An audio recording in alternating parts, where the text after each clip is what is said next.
So, Assalamu alaikum. My name is Mohammad Tayyib Azim, and our topic is how to write a story from a picture.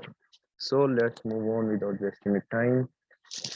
First, structure of a story. So, look at the structure of the story. A story consists of introductions, plot, climax, and conclusion. In your introduction, you will give detailed description of the character, and then you have to introduce your problem statement or something that different happened in the story, and then you have to take your story to climax, and then you have move toward the conclusion. And step we will complete it in step 4. And step 1 is observe the pictures carefully. So let's see how we write a story. First of all, you have to observe a picture very carefully. For example, look at this picture. You can see a character boy who has bag who has bag at his back, and then he's looking at the mango tree. You will see that he's looking at a mango tree.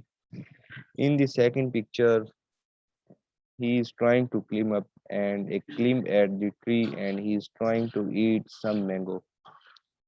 And in the last pictures, you can see that he has fallen down and another character has appeared in the story. So, what are the things you can see and observed? School bag, mangoes, tree, climbing, sleeping, and his leg has been broken, and a man has been appeared. That's it. So, whenever starting you have been observing the pictures, you have to note each and every minute details, and you have to observe the character.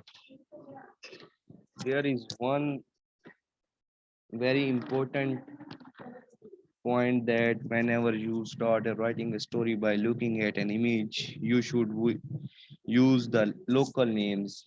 As we live in Pakistan, we should use the names like Ali, Ahmad, Bilal, and so we can't use the names like John, Devil, Edson, and so on.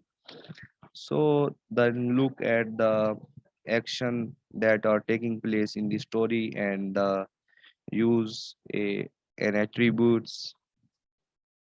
So in this note all minute details, observe the characters, write the names, action, and attribute. And step 2, after observing the picture in one step, naming the people and writing thing about adjective, adverbs, and verbs that you will be including in your story.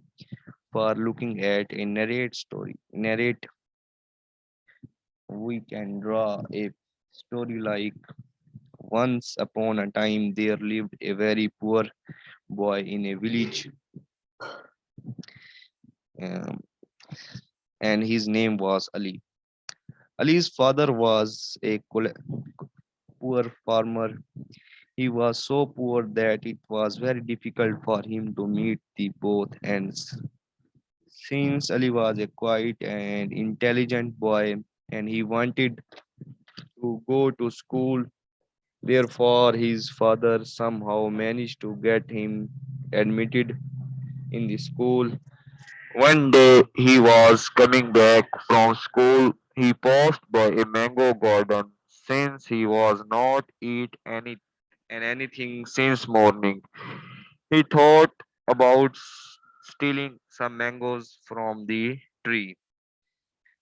So we can add our emotions, add appropriate languages in the story. And next we will move towards 3. Step 3, problem, solution, and climax of the story. So this is a crux of the story. Remember that your story must follow a logical flow and a sequence. Use transaction words appropriate. Okay, next we continue the story how he wanted to eat some mangoes, but he was too young to climb the trees, so he lost his grip and fell on the ground. He started crying with pain. Ali's knees was badly injured. A farmer who was working nearby rushed toward him to help him out. The farmer cleared his wound and gave him something to eat. So this is how you have taken your story to climax. And next step is fourth. And fourth step is about conclusion and how we give a perfect conclusion. Give a proper conclusion to the story. Avoid abrupt endings. End your story with a positive notes and try to give a moral lesson in the conclusion. So we draw a conclusion from these pictures. Let's see it. Ali's knees, as we know, Ali's knees were bad, bleeding, and his face was getting pain. The farmer gave him something to eat. After some time, Ali was in a position to speak to this kind man.